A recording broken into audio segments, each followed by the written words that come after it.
All right, everyone, I'd like to open up the agenda for the Georgetown Planning Board. September 12th, 2018, Memorial Town Hall, third floor conference room. It's a few minutes after 7 o'clock. We have minutes, vouchers, 2 vouchers, correspondence, 1 public hearing, 66 Parish Road, followed by an A&R application for Hampshire Lane. And then we have planning office, member concerns, and that's the agenda. So with that being stated, I'd like to begin with the minutes. Mr. Chairman, Yes, sir. if you will hear it, I'd like to make a motion to approve the August 22nd, 2018 minutes with any corrections noted this evening. Second. Motion has been made and it's been seconded to approve the minutes for August 22nd, 2018. Any discussion? I only had one correction. Have at it. Just one thing that's missing is that Joanne was missing. That's the whole thing. I know, that's why I didn't say mine either. We weren't here. No, I'm here. Okay, any more discussion? Seeing no more discussion, all in favor? Aye. Aye. 4 yes, 1 absent. Vouchers, we have 2 vouchers. Looking for a couple of motions. Mr. Chairman, I move that we approve the H.L. Graham Associates technical reviews for Parish Road, 750, 2570. What more needs to be said? That's good enough. Do you have a second? I second. The motion has been made and it's been seconded to approve and pay the voucher for H.L. Graham Associates Technical Review for Parish Road, OSRD, 700. 3,000. What was the number you gave? 750, 750. and additionally 2570. All right, and 25 and 2,507. Yes. 70. Total of 3,320. Any discussion? Nope. No discussion. All in favor? Aye. Aye. All right, that takes care of the vouchers. I believe there's one more, Mr. Chairman, if I could make a motion to approve the Merrimack Valley Planning Commission. You are correct. Thank you. My map, fiscal year 19. Second. For 2,000. Motion has been made and it's been seconded to approve the voucher for Merrimack Valley Planning Commission, my map, FY 2019, the amount of $2,000. Any discussion? No discussion. All in favor? Aye. Aye. Is that all ayes? Aye. 4 Aye. yes, Sorry, 1 sorry, absent. Aye, aye.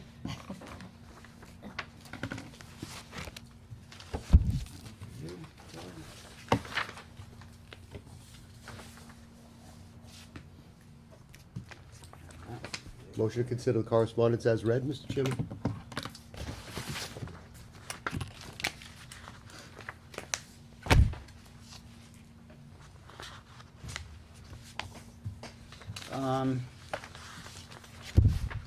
Is there a second on that? Second. Motion and seconded to consider the correspondence, items 1 and 2, 1 Town of Georgetown Zoning Board of Appeals public hearing notice for the proposed construction of an addition for an accessory apartment, and the second correspondence from the Town of Newbury, public hearing notice for a proposed accessory apartment at 40 Old Rowley Road. Any discussion? Okay, no discussion. There's no need to vote on it, just all set on that. Okay. So we're gonna go to public hearing.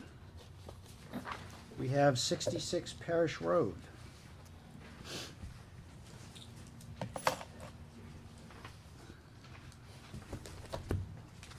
Would you like a motion for that, Mr. Chairman? One sec. We're gonna need the public notice. Make a motion to open the hearing and And, then read the public notice. yeah, I just wanna wait one.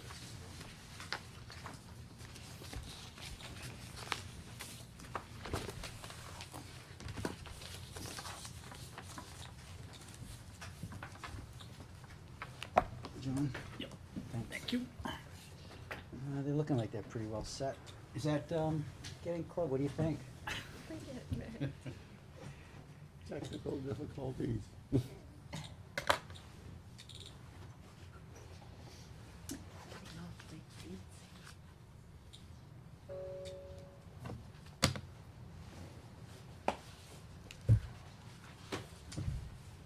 While they're working on that, Harry, Yeah. wanna, Mr. Chairman, I'll make a motion to open the public hearing for the OSRD site plan application for 66 Parish Road, Parish Estates. Second. motion has been made and it's been seconded to open the public hearing for 66 Parish Road, OSRD. Any discussion? No discussion, all in favor? Aye. Aye. And, Can we waive the reading the public notice, or is that a requirement? I think we probably, it's not a bad idea. Do we have the public notice now? Yes, that is, B, attachment B. That's B.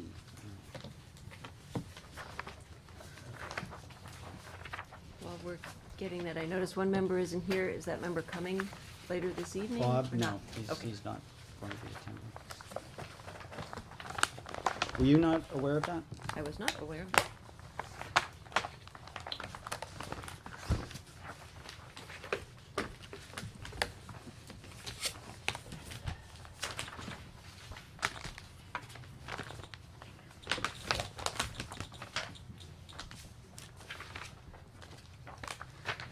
So as we're waiting for the screen to see if we can pull that one together, good luck. Don't worry if you can't. Yeah, we A can. lot of things more important. What we'll do tonight, welcome. We would first go to the town planner for a brief overview of the project. And then we'll go to you folks for a presentation. And we'll go to the public if they have any questions. Just a clarification for everyone that's here tonight. So we're reviewing the first set of drawings that were submitted a while back, and it's the first hearing that we're having for Parish Road. And so the comments and questions will stay focused on those drawings and what we've done about those drawings so far. John? Do you want to read the public hearing notice? Please. Okay, notice of the public hearing, site plan application, Georgetown Planning Board. In accordance with the provisions of Article 7, Open Space Residential Development, OSRD, and Section 16583 of the Town of Georgetown zoning bylaws, the Georgetown Planning Board is holding a public hearing this evening, 12 September 2018. And this is the venue for that public hearing. For the purpose of providing information, answering questions, and hearing concerns regarding the OSRD site plan application filed by Livingston Development Corporation, calling for the construction of 10 single-family detached condominium units at 66 Parish Road. Property consists of 40 acres, plus or minus, and shown on the town assessors map, 20 as Lot 1.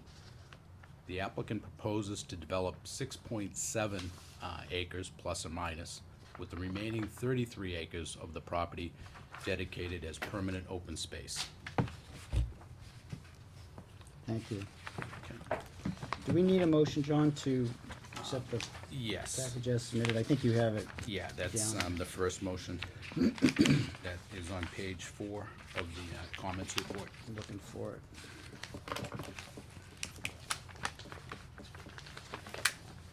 It just reads, I move to accept the Yep. 66 Parish Road. Can we get that motion from someone? I'm sorry, John. That is I'm on falling page. behind It's here. on Page- page, it's on page What are we four. looking for? Just a motion Make to the accept the motion. materials. Oh, to accept the application. Yeah. Oh. That's all. Go for it, I'll second it. I move and accept the 66 Parish Road OSRD site plan application calling for the construction of 10 single-family freestanding condominium houses on a 40-acre plus parcel. Is that sufficient? I'll second that, Mr. Chairman. Motion has been made and it's been seconded to accept the submittal for 66 Parish Road OSRD site plan application. Any discussion? No discussion? All in favor? Aye. Aye. 4 yes, 1 absent. Okay. John, you wanna give us an overview? Yes, perhaps spending many years, the developer in moving this proposed project forward. As everybody is aware, a lot of conservation concerns with the property. And this past spring, this planning board approved the special permit application, which consist of the concept plan for this OSRD. And what was agreed to and approved by the planning board at that point in time was for these 10 freestanding, single-family homes to be developed on a condominium, what we would consider a condominium style development. It's minimum impact on the property as depicted in the public hearing notice. And we're having our original or initial public hearing on this site plan application. And it is a site plan application as opposed to a definitive subdivision plan because there are no new lots created. And I want to make sure everybody understands that it's one big 40-acre parcel of land of which the developer, in accordance with the concept special permit plan, is going to develop a certain number of acres, with the remaining 30 plus or minus acres dedicated as open space. So there isn't a subdivision of land involved with this. It's one parcel being utilized for the OSRD, with the vast bulk of the acreage being dedicated for permanent open space. So, and that's all I have to say. And I guess Okay. we're ready to. So with that, turn it over to you folks for Thank you. presentation. And Thank you very much. My name is Nancy McCann. Here with me tonight is Tom Hodgson with Livingston Development Corp. And the project engineer, Scott Cameron with Moore and Cameron. And we're moving forward to the next phase of this development. You'll recall back in February, we received the special permit for this open space development to create, as has been previously said, 10 single-family homes in a condominium style, meaning all on one lot, but detached condominium units on this parcel. This is the second phase of that. You had approved initially the concept plan, and now that concept plan has been turned into an engineered site plan, meeting all of your site plan requirements and being fully engineered plan, which would be the logical next step. The plan that you see as the site plan is in conformance with, and I would suggest to you is really almost identical in every way to the concept plan that that you approved initially, with the exception, I think, of the water service that Scott will discuss with you. But the layout is really identical to what you had previously approved in the concept plan, so it's certainly in keeping with being in substantial conformance with the concept plan. You'll recall that this property is a little over 40 acres. We're proposing the actual development, the disturbed area, is only going to be about 3¼ acres. The rest of the property, about 33½ acres, will be conveyed to the town, either to the town directly or most probably to the Conservation Commission, I think is typically how you would prefer to see that done, as open space. And you'll recall also that we worked with the Conservation Commission and with the conservation agent during the special permit process, and that resulted in an actual parking area for some public parking on the open space and public access to that open space parcel. So that was all in keeping with what we presented to you during the concept plan phase and the special permit phase. The plan is in keeping again with the creation of the meadow and really having usable open space. And I think, as we discussed back in February, this really is, when we talk about an OSRD plan, this really is an OSRD plan. This really hits all of what an OSRD is supposed to be, and it results in a very nice development and some meaningful open space for the town, with some low impact development initiatives incorporated into the plan as well. And again, we've met all of the conditions with this site plan of the special permit that you had granted back in February. So I think at this point, I'll have Scott walk you through the plan. Thank you, Nancy. Good evening, thanks for having us. For the record, my name is Scott Cameron with the Maureen Cameron Group. We have an address at 66 Elm Street in Danvers, Massachusetts. Just going to...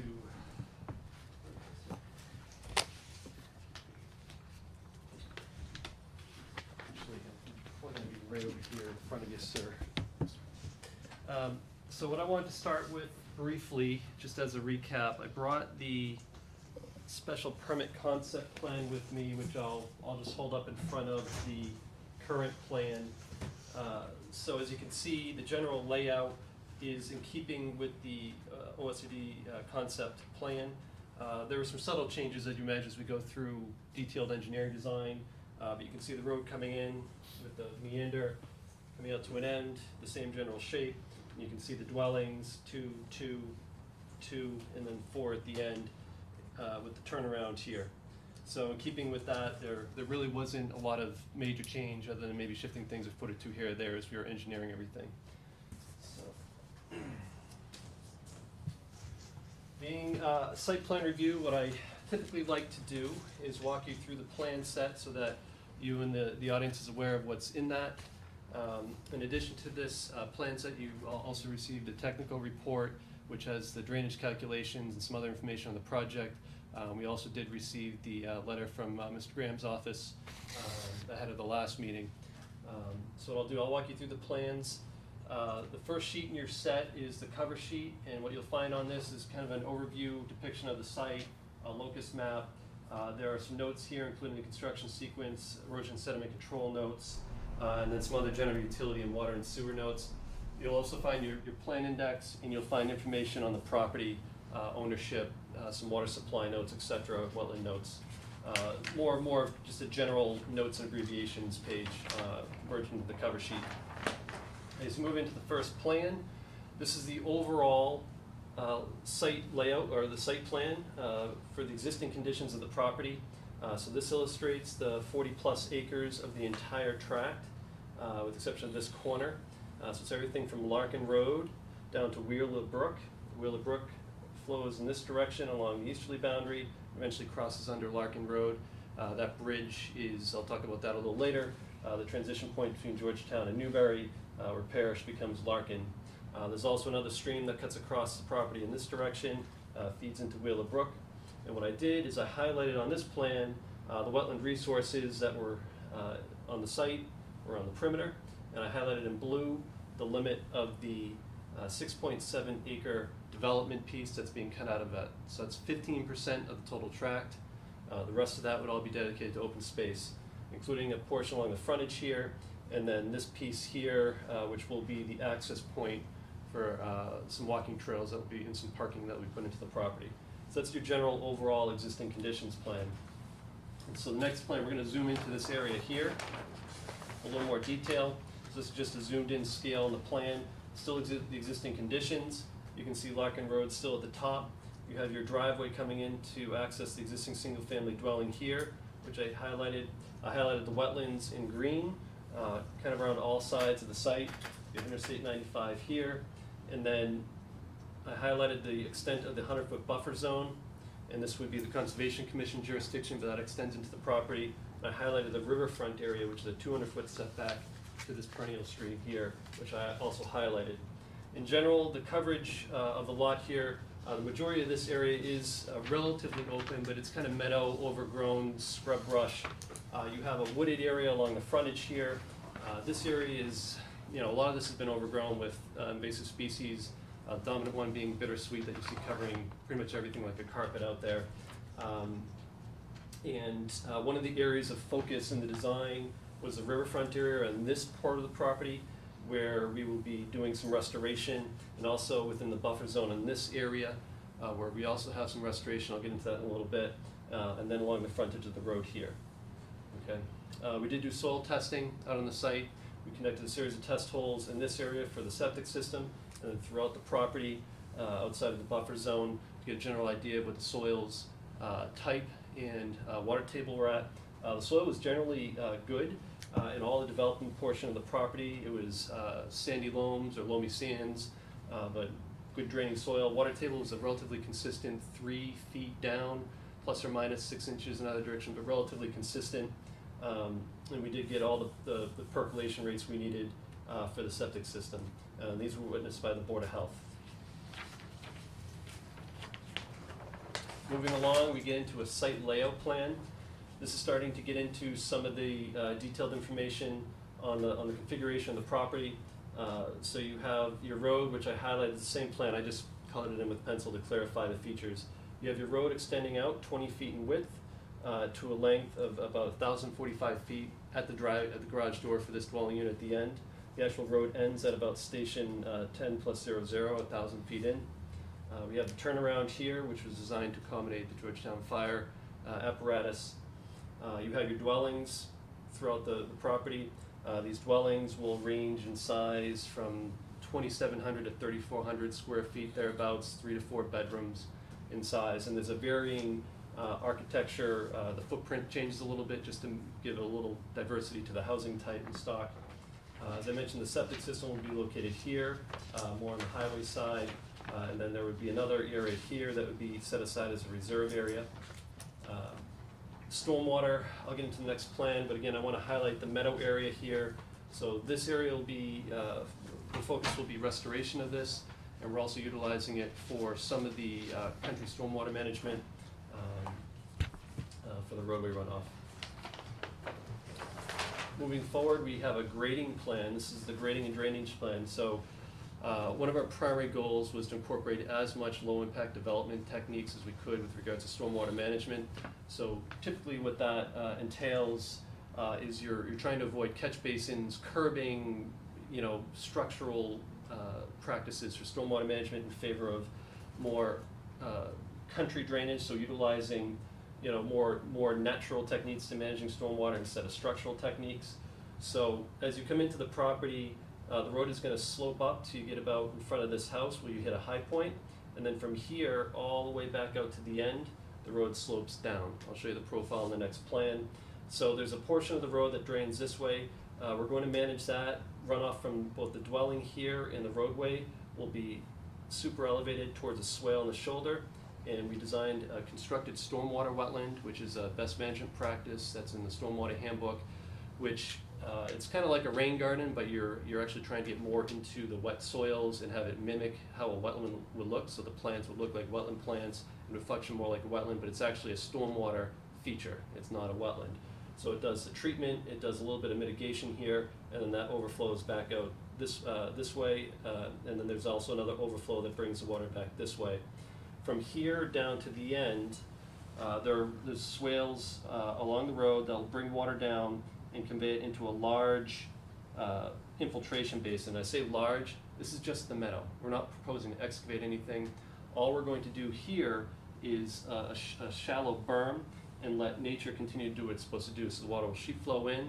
It's a very shallow, it's barely 2 feet deep here, less than a foot as you come back up here. The idea is just to spread the water out, let it do its thing in the meadow as it's happening now. And while we're in here, we'll also be mitigating any invasive plants that are growing and taking over in this area, pulling those and restoring this. Throughout the rest of the property, there are a series of rain gardens that will service mainly the roof runoff from the dwellings. So we're bringing the roof runoff, which is considered clean, into the rain gardens. And these can be landscaped. Again, they're shallow, more residential in character, stormwater measures. And then there will be a small detention pond here, which is a matter of, this is just the end of the road and the low point, so we have to do something at the end of that. Same as we had to do something at the end here. And the way the groundwater worked out, we had a small detention pond here. Lastly, I'll identify off of Larkin Road in this area here, we're going to construct some parking for public access into the new open space parcel. And then there's a walking trail that will be constructed around the perimeter here and connect up to the existing Woods Road here, which feeds out into the back of the property. So that provides a public access point to get around the property.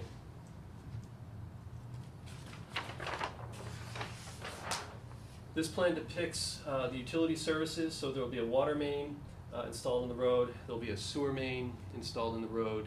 The sewer will collect and bring wastewater up to the septic system. The water will provide your domestic water. This is a little change from the special permit in which wells were proposed. We actually have an opportunity to connect to the public water supply here, which has a lot of advantages for the residents here and also the town. and limiting draw from the aquifer specifically here. The water supply in particular, we are meeting currently with both the Byfield Water District and the Georgetown Water Department. We're trying to determine the best connection point that is still unresolved. We are probably leaning more towards connecting to Newbury, because to come in from the Georgetown side, we still have to come through Newbury, and we have to go over the river, the Wheeler Brook here. So constructability becomes a challenge coming from that direction. But I should have that wrapped up hopefully for the next meeting, and I can let you know where we're gonna go with that. Your power supply will come in from the Larkin Road side, probably from Georgetown and through the site this way. And the roadway profile, as mentioned, is to come into the site, 1 plus 75, 175 feet into the site. You have a high point. You have a 3.5% grade coming in, relatively flat. And as you come down towards the end, it goes from a 2.5% to a 1%, and then a 5.4% before you get to a small low point right before the garage. So it's not all going straight in. Relatively flat grades. This profile is exaggerated vertically, so it is not this steep. We do this in engineering drawings just to make it more clear on how the grades, because if we didn't do that, it would look almost like a flat line, because these are not steep slopes. So, just in case anybody's familiar with profiles. I won't go through the rest of the details here, but the next 4 sheets are construction details. I will call your attention to the last set of details. Well, the soil information is here on sheet D3, and then there is more information on grading of the stormwater features. All the rain gardens is on this last sheet here. And I did skip over in the set landscaping plan, which I put on a separate board because it's easier to see. Scott, could you just take a second on that? You had shown one of the sheets had the parking that you mentioned for the open space, and you were talking about the walking trail. Can you show that there's also a walking trail access to the driveway, the access drive?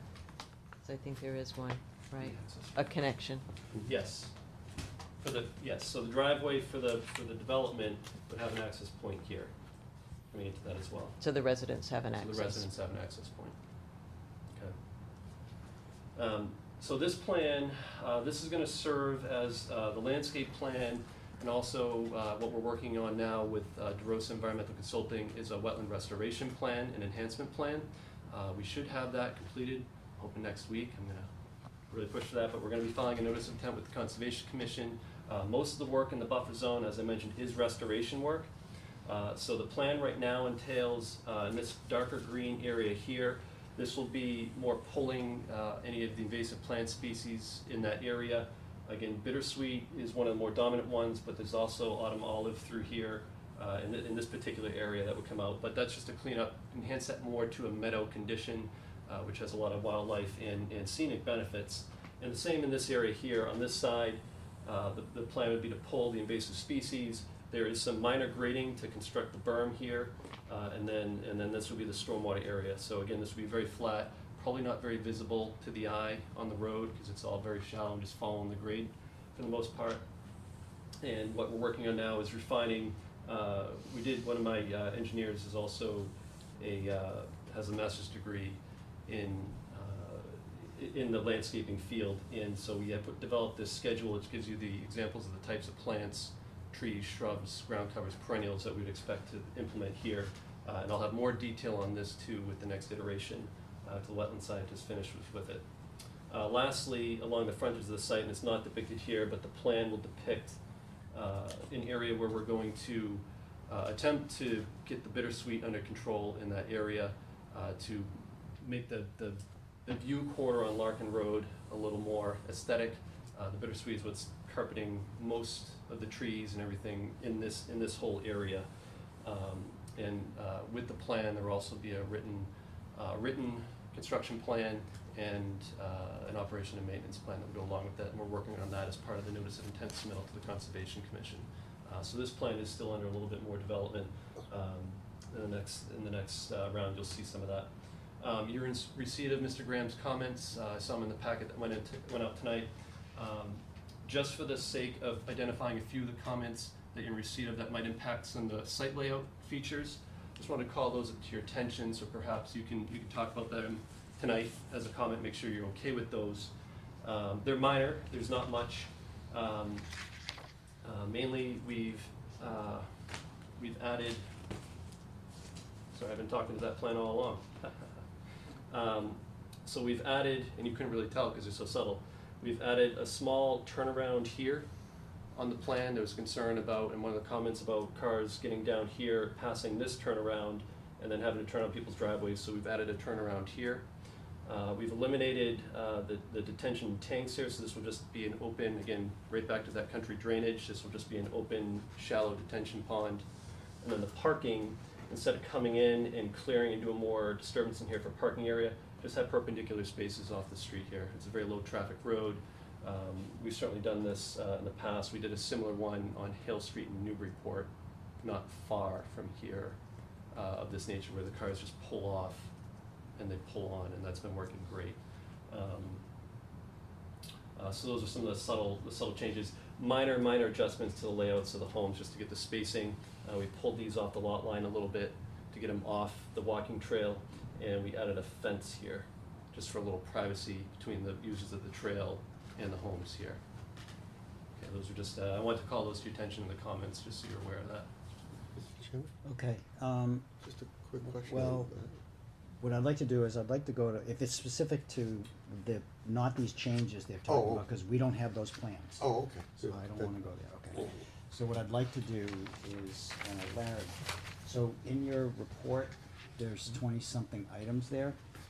How would you like to go over those tonight in terms of putting them on the table, not to resolve, not to get in the back and forth with, but to say, these are the issues, just so that we're all hearing them? Because this is what this hearing is about, it's just to put everything on the table, not necessarily to be resolving these tonight.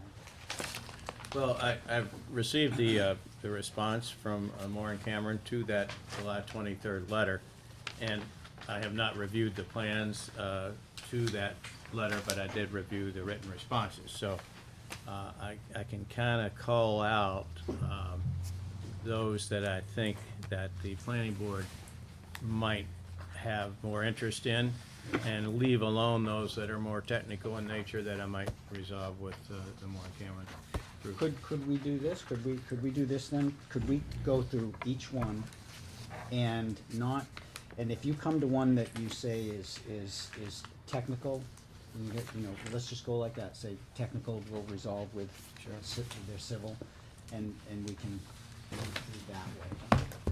Sure, I think maybe the best document to have in front of you would be the Moore and Cameron Group September 5th response, if you have that. No. No, we don't have that. Okay. No, because we really Okay. just We wanted don't to have stay that. with the original plans. Okay. Well, I'll use it because they repeated my comment. Well, if you use that though, isn't it gonna be, I'll leave it up to you, because Yeah. all we have in front of us is your letter, and Yeah, that's what we're that's going fine, by. Okay, because they repeated my comment, is all I'm saying. okay. So the first item, these are general site design and planning comments, and the first item, Scott's already touched upon, and I think we can move on from it, but I did recommend a minimum of 20 feet between units, a minimum of 25 feet between edge of pavement and the front of units, and a minimum of 10 feet to the property lines. And again, throughout here, I haven't reviewed the plans, but what Warren Cameron Group has said is that they have made those adjustments. So if those are the kinds of adjustments that the board would want, then we can move on. Number two, I made a comment that the zoning matrix table on sheet C4 proposed a lot area of 10,000 square feet. And the plans do not propose the lot lines or exclusive use area lines, the EUA lines, to demonstrate the 10,000 square foot minimum. This may or may not be something that is pertinent here. As I read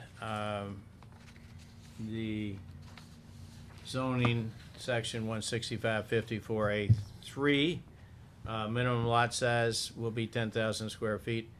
I wanted to bring it to the board's attention whether or not you would be considering the EUAs. These are not going to be lots, as has already been discussed this evening, but there will probably be EUAs around each dwelling, and whether or not the board would consider the need for the 10,000 square feet to apply to the EUAs. So that might be something that I want to talk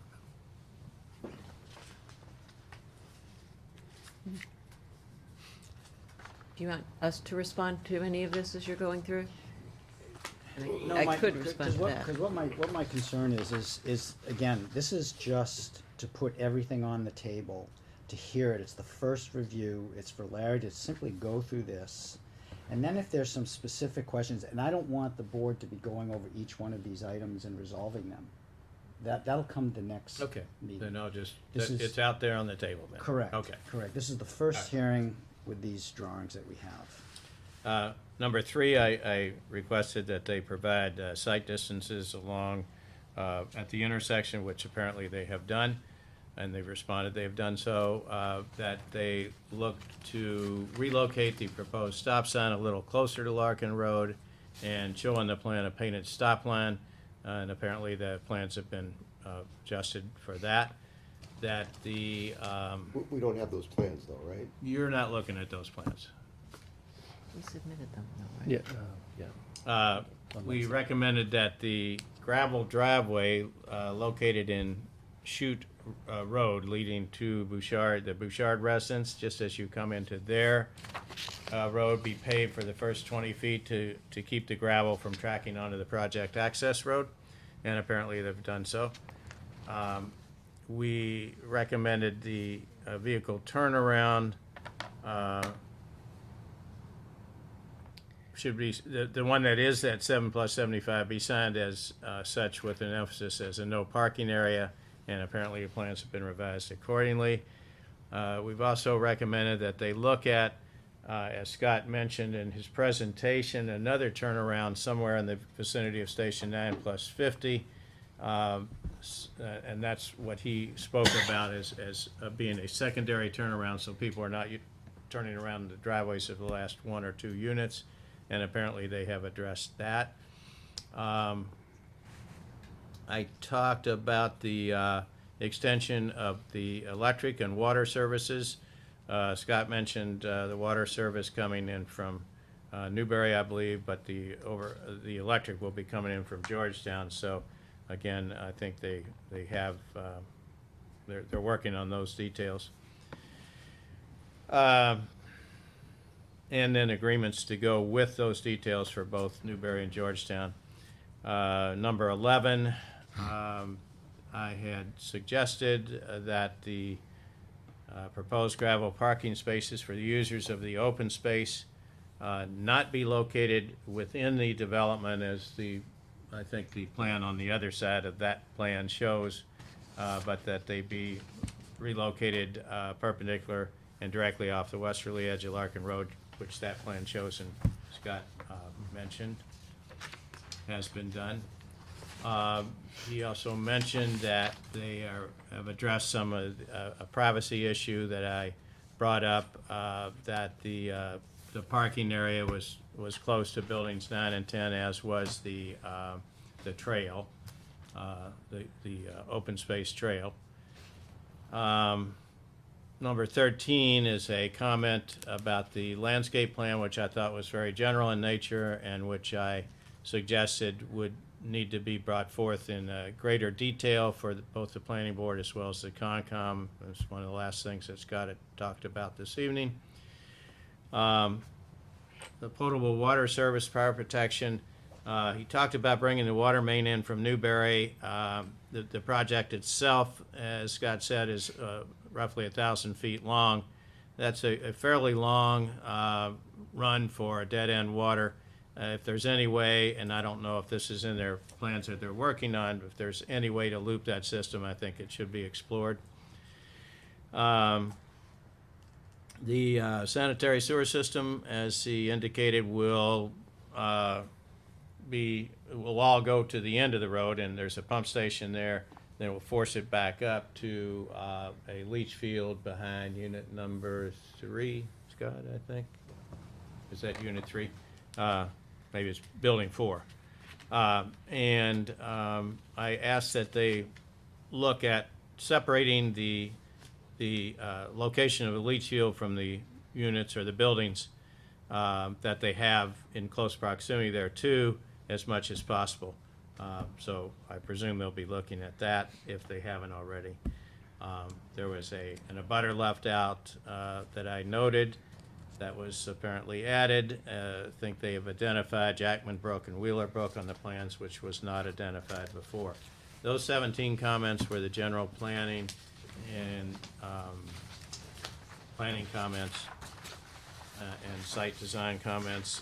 Then the second section, B of that report of mine, was another set of comments in total of about 11. And I don't think, Mr. Chairman, that you probably want to get into those. Those are the technical ones which you mentioned. Agreed, and that would be something that you would work out directly with Scott. I think we can. Okay. So that would take care of your letter? Yes. Okay, so what I'd like to do now is I'd like to go to the public. If anyone in the public has any questions, to please introduce yourself for the record and then have that. Hi, Scott Edwards, 9 Parish Road. This is my wife, Rachel. I'm sorry for this. I was here a few years ago. I'm glad to see we're down to 10 homes from the 44 that I think it originally started at. And so I don't really have too many comments about that at this point. And I noticed we hadn't talked about the bridge yet. And that's really where my comments lie. I've been on Parish Road for 24 years. And that road, when the bridge was open, that road was all gravelled. The end of Larkin Road was all gravelled. It was, pretty rough road. But even given that, the road was used as a heavy cut through. We've had a couple bad accidents on that road from people that don't live there. We actually had fatality on that road.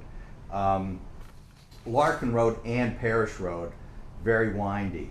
A lot of blind corners, a lot of, Parish Road is only 20 feet wide on a lot of these blind turns.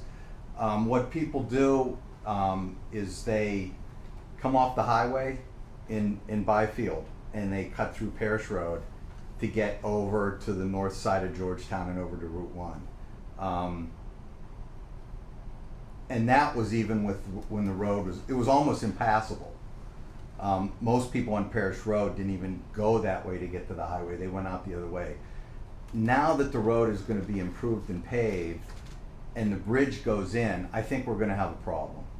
I think it's Central Street in Byfield goes to School Street, which then goes to Elm and on to, back into Georgetown. Those roads are designed, those are wider roads, sidewalks, they're designed for traffic. Larkin and Parish are not designed for that type of traffic that's going to see. So I don't know. I see that the bridge is going to be repaired and it's going to be open. I don't know if there's been any discussions on limitations to the bridge usage, whether it be emergency vehicle or no through traffic if you're not a resident, or if there's been any kind of look at those roads to see if they're really going to be able to handle the traffic that they're going to get. Because I, like I said, from experience, I know it's, in the morning and the evening, a lot of traffic on that road, a lot. And people get to know it. They know that they can cut through there, get right to the highway. The exit for 95 is right there. Boom, they're gone. So I know this is the first meeting, so I was just wondering if there had been any thoughts or discussions or how is this going to progress as we move forward and looking at that bridge? I think what's going to happen is it's an item that everybody's aware of, and you have now, also highlighted it, and it will be getting addressed in more detail when the next round comes along. Okay.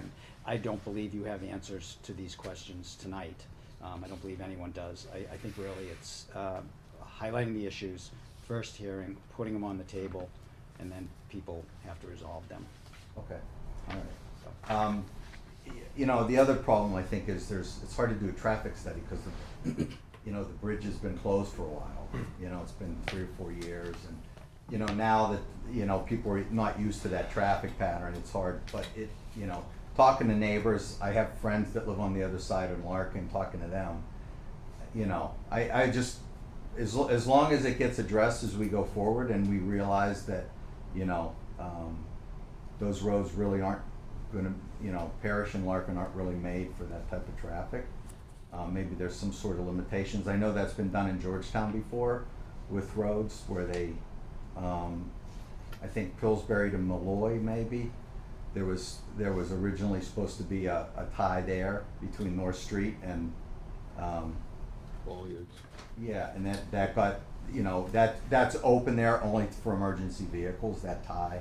So I think there may be some precedent there, but it's just something that I think we have to consider, and, you know, I can get some of the residents here too that have been there as long as I have on both sides of the bridge, just to kind of verify what kind of traffic flow we'll get through there. Or Scott, also, they, like on Winter Street. I'm sorry, could you introduce yourself for the record? 9 Parish Road. Thank you. On Winter Street, they do, you know, limited, access for residents during rush hour. You know, what is it, like 4 to 7, you know, by the high school? Yeah. So that's, you know, also something they do to, cause it's a cut through. That that bridge that's out is 1 mile from the, exit to the highway. So it is, and does shorten your time as opposed to going all the way around, Central Street and Byfield.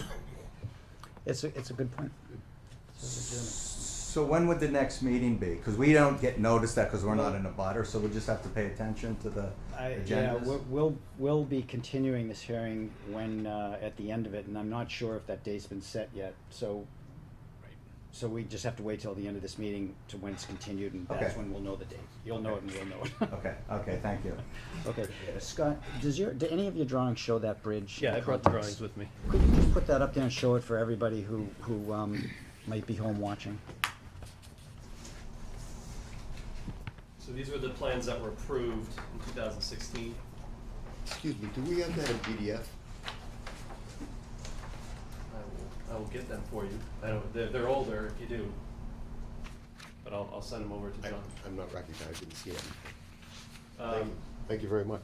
So this is the existing condition of the road in this side here, and if anybody, you know, I don't know, assuming you've been to the site and you may have seen this, but the pavement is kind of broken up as you approach it. There was a washout at some point, and then as you approach the bridge, you have kind of a concrete slab over an old culvert. And the plan would be to redo the pavement from about this point. This is the driveway for the Rogers residents here. So just past that, all repaved and then replacing the culvert. And the way that would happen, they just did one on 97 near Noonan's last year, Yeah. I believe, the year Yeah. before. Same process. Yeah. Install temporary bypass pipe for the stream. You install sheet piles to coffer the stream so you can dewater this. You excavate out, install the culvert, backfill, remove the coffer, and you're good to go.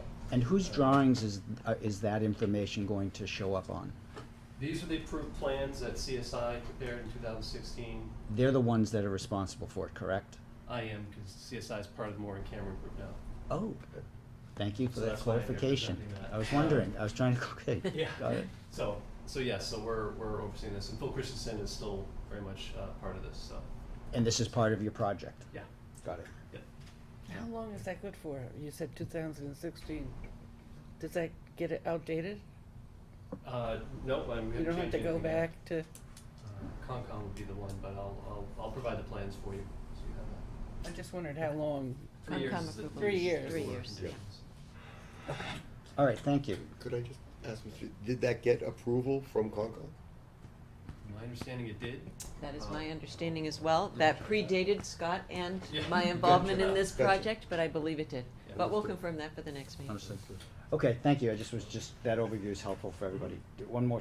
Yeah, sure, just being a resident and walking that way all the time, I think conditions have changed dramatically probably since 2016, because that stream is now dammed. There's a beaver dam down on the Parker River. So the water is all the way up, you know, typically almost to the level of the road now, and it's spread way out. So, and that's just happened over the last few years. So that's something that they probably have to look at. This is, I mean, obviously you're here, and this is where it's just, the process works really well when the residents show up and share you know, what they know, and so I appreciate that, and now these guys know it too. Okay, thank you. So I guess in terms of, you know, Concom, you know, making sure that they're okay with that, you're probably gonna have to look at the drawings again too for what the existing conditions are. Okay, anyone else from the public? Okay, no one else from the public. What I'd like to do is go to the planning board, and I'm gonna go to Harry first, give Joanne a break, and with whatever, not questions to get into discussion to try to figure them out, but just that, you know, here's my concern, 1, 2, 3, and we'll move through like that. Just to begin with, remembering from my Concom days, orders conditions, if you got an order of conditions, or CSI got one, usually good for 2 years, 3. and only 2 years. 3. Orders of conditions? Yep. Are you thinking of wetland delineations? You do. No. Okay, Conservation you have a order 3, you have a 3 3 years? Three. Great, okay. And they can be good. extended typically for Yes. up to 3 Great, years. great, okay. I seem to remember 2 for some reason, I must have changed that. Mm-hmm. Here we go, and you spoke about the open space. I did. You did, and you And you said. perked right up. Yes, I like that. I like the OSRD, I really do, and I agree with you. This is one of the true times it really is OSRD. You said it goes to the Concom, Typically, yes. typically. Yeah, under Who- your who- regulations. Who do you propose, who do you officially propose to?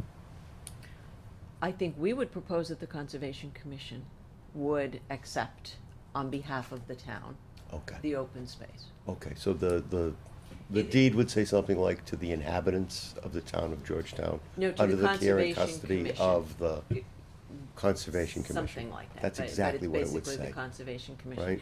right? Under the OSRD regulations, we could Mhm.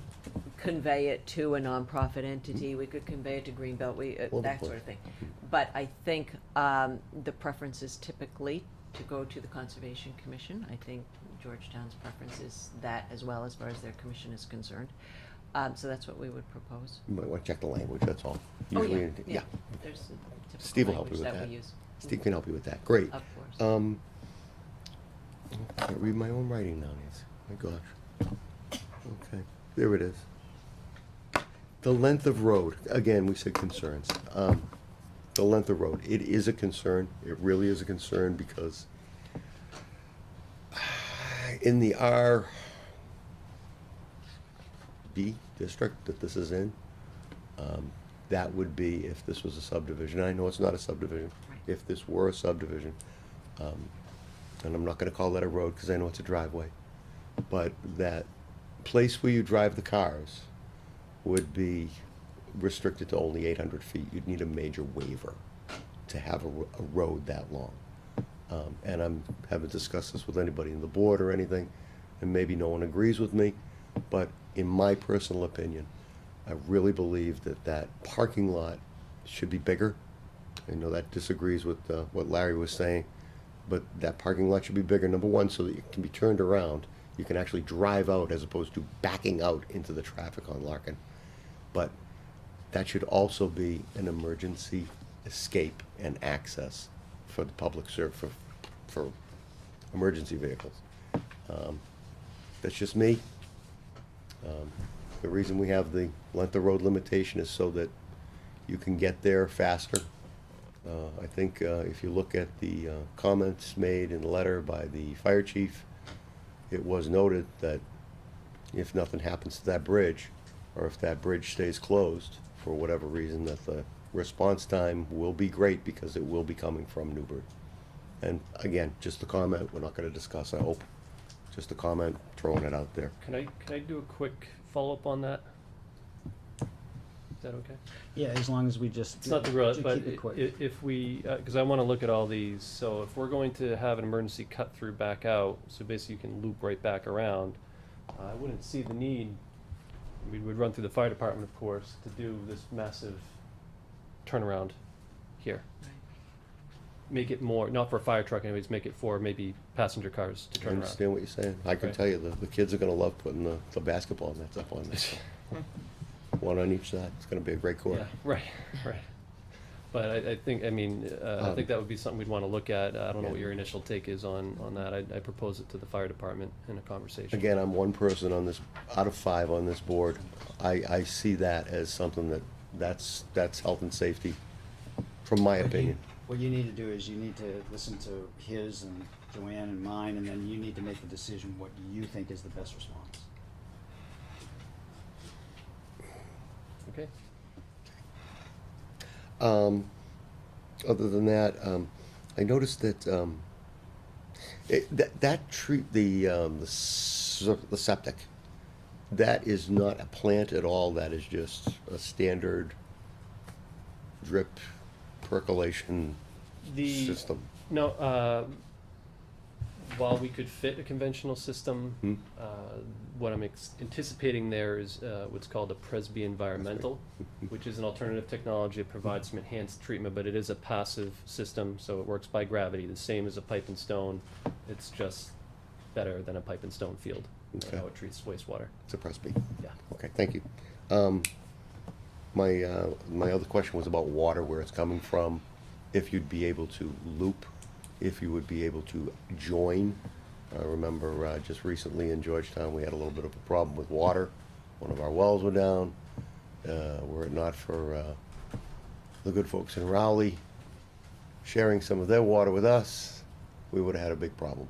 And the loop, absolutely, I'm 110% in favor of looping the water anytime you can. But also, if we have a chance to bridge that gap between the 2 water systems and potentially be able to share in cases of emergency, it would be a wonderful thing. Just throwing that out there. And the last thing was, you were talking about cleaning it up a little bit. I'm not 100% certain if you could help me with the topography there. If I was driving around along Larkin Road and I was in my car and I turned, I know I'd see the bittersweet and everything you were saying, that's hopefully you're gonna try to limit a little bit. Are the houses gonna be up, or are they down, or am I gonna get a view at all? From the development looking out, No, From a car. from the car, in the street, looking in. at this time of year, you can't see it. You can't Right. see 20 feet into the woods this time of year. I got you, but you're gonna be doing a little bit of, work, taking out some of the, invasives and, Yeah, not great, and there's still a lot of vegetation in there, and truthfully, the mitigation plan to get everything out of there, you know, you're better off just going through and just clearing the whole area, which. I don't think the Concom's gonna let you Conservation do that. Commission is more likely not gonna be in favor I of, might be so, wrong, but, Rob? But that's the state it's in right now, so the bittersweet being the dominant species in there. Right now, the topography, off the road, it drops down, it's kind of swelled a little bit, and that starts to wetland, so you drop down a foot or so. Mhm. And it's tough to see because of all the vegetation, but then it rises up. So I'll just count the contours, so from about the midpoint, 1, 2, 3, 2, 4, 6, 8, 10, 12, Those about twos? 14 feet up to the homes. So not about a story above the road. yep. And just for a sense, because people are gonna grab onto that, Right. just for a sense of scale, can you tell how far from the road it is to the houses? Just roughly. Scale for you. So, you know, from the road here, it's a 40 scale plan, and you're talking about over 200 feet away. So for anybody wondering, that's 2/3 the length of a football field. If you come up 10, 12 feet or whatever, that distance, That's a distance. that gives you a sense of proportion. Yeah. And the tree canopy through here, you know, is high. Yep, yep. Okay. Thank you so much. Thank you. Billy? Yeah, those were good points, Harry. I'd like to know more of some of the improvements you're gonna make to the open space. I understand you're doing a trail from close to that bridge all the way close to the 6-acre area that's marked in blue. But what about the rest of it? I mean, if you got bittersweet and vines, you must have that all over that place. Is there any way that you can make another trail, another breakdown, or clearing of some kind of this rough brush to make it more accessible to people? I think what we discussed, and I'll let Scott jump in on this too, what we discussed with the conservation administrator is there are a lot of dirt bike and ATV trails back there that want to be discouraged. So those are we're going to do some work to get rid of those types of motor vehicle access that's going on back there. But basically, I think what the Conservation Commission wants it to be is just there are walking trails back there now. They want passive, They don't want they? passive, absolutely passive, There's recreation none of this walking. bittersweet back there? No vines? I suspect there's some. Yeah. Yeah, but there's the wetland area that's in the middle, but then there's a good bit of high upland Mhm. on the other side of that Right, wetland that's yeah. not going to have those bittersweet as much as you're going to get in the wetland area. So really, we're going to get rid of the motor vehicle, ATV type of access that's been going on back there. Right. But other than that, really just passive recreation. Yeah. And there are walking trails. I have walked back there and there's a lot of rough brush. It's not walkable unless you're really covered and equipped to do it. I mean, it's not, to me, it didn't seem friendly usable. Well, that's why we're Once you creating go the over one that trail. little, it's Yeah. like a cliff there and it's a breakdown where the water is there. It's like an overhang, a cliff, you know, and then there's like water or a stream and then Right. there's more cliff and it's pretty rugged as it is, the topography, let alone have all this vines hanging off the trees and stuff like that. Mhm. Can you consider looking at it again and seeing if you can make it more presentable for the people? Yeah, you know, that's an area that's going to be conveyed to the Conservation Commission. So they're going to have a good deal of say, probably all of the say, in how much improvement is done back in that area. We're going to That's- create a walkway. That's their jurisdiction. That's going to be their jurisdiction, Right. yeah, absolutely. We have agreed to create the walking trail from the parking lot around to connect up with the walking trail that currently exists and to create a connection into the access driveway, as Scott pointed out before. But beyond that, I don't know that there really wants to be, as far as the Conservation Commission, and this will be their jurisdiction, a lot of It will be their improvement. jurisdiction, but you will in turn have to do it. Okay. You'd have to clean it up. So whatever you will they look at, recommend. you can look at it, and then the Conservation Commission will be the final arbiter. Oh, yeah. But they will look at it. Mhm.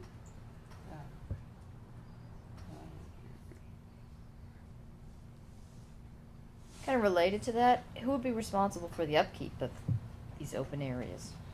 Is that That's a good town? question. It's the town. The town, you know, so that's why I don't want them to accept it without looking at it and see what we can get, you know, in this process. Rather than wait for the conservation, yeah, they're getting the land and that's it. You know? Well, we can only make recommendations to the Conservation Commission as to what improvements, if any. Oh, But- don't necessarily agree with that, Rob, because the OSRD is the whole idea. The whole theme is Mhm. getting the open space. Yeah, correct. And it's clearly dispelled out Yep. in that OSRD that trails are there and provisions for it, signs could be placed.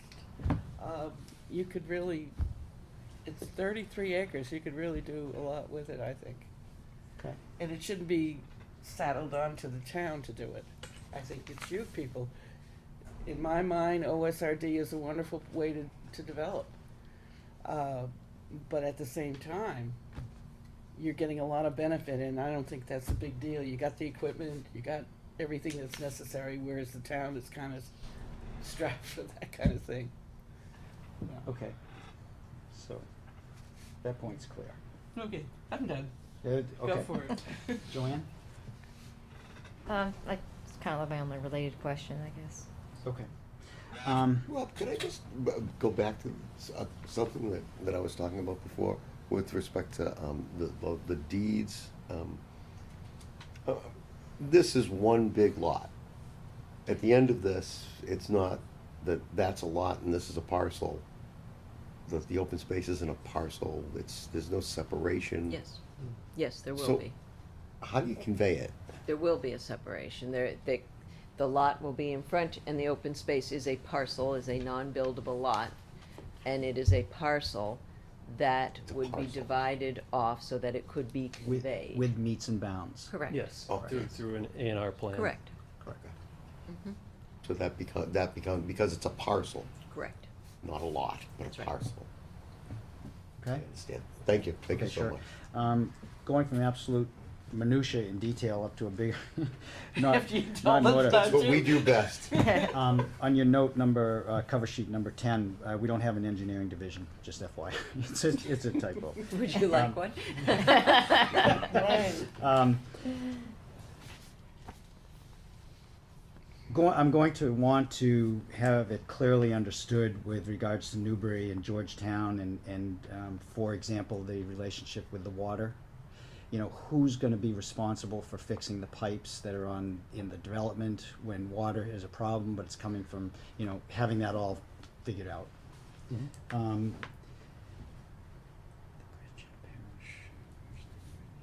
You've heard about the bridge and Larkin, that's a great point to look into and be prepared to talk to. With regards to the water department and whether it's a loop or not, we'd be getting letters, I'm sure, from fire and from the water department, and from all the various agencies approving, saying we sign off on what you're doing. Just a question, why is it a portion that parallels Larkin that's going, that's not part of your property, that you're gonna give away to the, you know, the open space? I was just curious why. Conversations on that. Well, it would be publicly controlled, first of all, and it kind of gives that whole frontage control, to the town. That would be Right. one of the big reasons. And part of that, I think, came out of conversations with the conservation agent, as well, and how we could, I mean, we certainly have more, we're giving more open space than we need to Yeah. under the regulations. But I think that was just the way it was Discuss. with them. developed and discussed with Phil Christensen, I think originally, and Steve from Conservation, and it just seemed to lay out well and gave the Conservation Commission in the open space a little more. Could you just confirm that? Mm-hmm. Yep.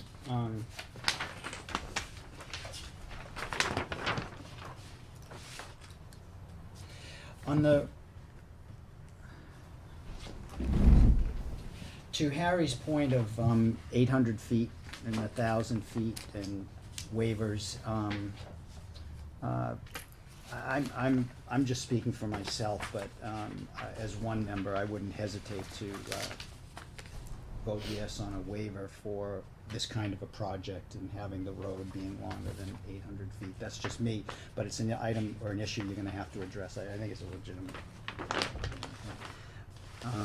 Just related to that, would the fire department have to approve of a road that long in terms of, you know, access? They don't approve the length of the road, no.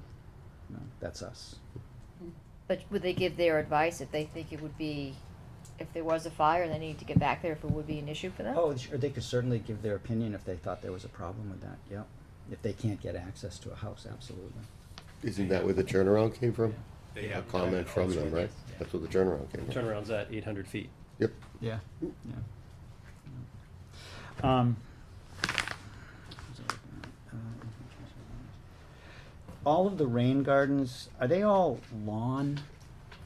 From what I could tell from your rendering, are they all lawn or are they planted? They'd be planted, and there's some, again, on the schedule, we're gonna have more detail on all those Okay. in the upcoming submittal. So here, my experience with these rain gardens is they're a wonderful idea, but the challenge is really over time, the maintenance associated with the rain gardens and the plants that are put into them. And that within 5 years, they're oftentimes an eyesore, and oftentimes they're not functioning the way intended. So I'm not sure what the plan is for how, and I know you're gonna be putting that together, what the plants are and how you're gonna plan to take care of them and that sort of thing, and who's gonna take care of them and for how long. But that's an issue. The reason I asked you about the lawns is that I've seen a lot of rain gardens being done where if they are part of a lawn, they are just depressions and they're mowed like the lawns. And those are actually turning out to be very successful. New Hampshire now accepts those as part of their process, and that's just a, I'm perfectly fine with that. I don't know if I've had I'm a not- similar experience where Yeah. we were thinking more higher, grass that would just grow, but the lawn is perfectly fine. I've done the same thing. so it's up to you, and what? It makes for better habitat too. In the larger subdivisions, especially in New Hampshire now, they're requiring meadows to be built for rabbits and everything else. The So, taller grasses? Yeah, the taller grasses. Yeah. I like the cat and nine tails myself. I Good like with that. wet bottom. So I'm just one board member, and Larry Graham is gonna be reviewing these also. But I'm just sharing with you that experience. And the other thing is, you do have a better appearance, more chance of better maintenance with a grassed. Yeah, that's been what I've been Well, that would be in experiencing. your condominium arrangement, true? Yes, as Maintenance. far, when you mentioned maintenance, who would maintain it, the beauty of this being a condominium is there is a condominium association. And an O&M. And there will be maintenance. Right. But to your point, grass may function better in the long run than having some plantings. And we do have the meadow as well. So we've already got a good area of meadow, 2 of them already built into the project. And that's like the once annual mowing Right. situation Yeah. with the meadow. And then the rain gardens could just be grass, but we'll look at that. And will we be getting condo association documents as part of this? If you'd like them. Absolutely. Absolutely, please. Okay. Rob, just one more. Oh, yeah? In this climate, in this environment here, Yeah. if it's not mowed on a somewhat regular basis, it all turns into a jungle. It does. Yeah. Unless it becomes a highly maintained garden, which the people just don't have time to do, or to pay, they just don't have time. And it's sad to see landscaping gone to waste. What are the level spreaders? I didn't see a detail on those, just roughly. Are they stone? It probably I'll wasn't get you, it detailed. hasn't been decided. I will, Okay. I'll add that detail though. Okay. I had actually been thinking a timber, like a hemlock or cedar timber type of level spreader, a little more passive, and that'll last 20 years or so. Really, it's just to get everything established, and once that's in there, and I don't expect you really ever see water at all in these areas, maybe in the wintertime. God bless. Have you, I'm sure you've done them where you've used some larger stone and that grass grows and fills them in over time kind of thing, and they then kind of just go, I have. Timber's fine. Whatever you choose. I just was curious what they were. That's your call. Okay. The native meadow, and I know you're gonna be having a report done for what plants and who's gonna, cause that one's gonna be involved. Right.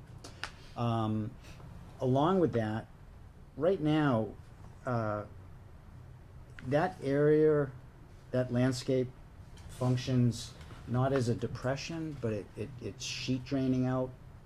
And what you're creating, correct me if I'm wrong, is a berm to hold the water in.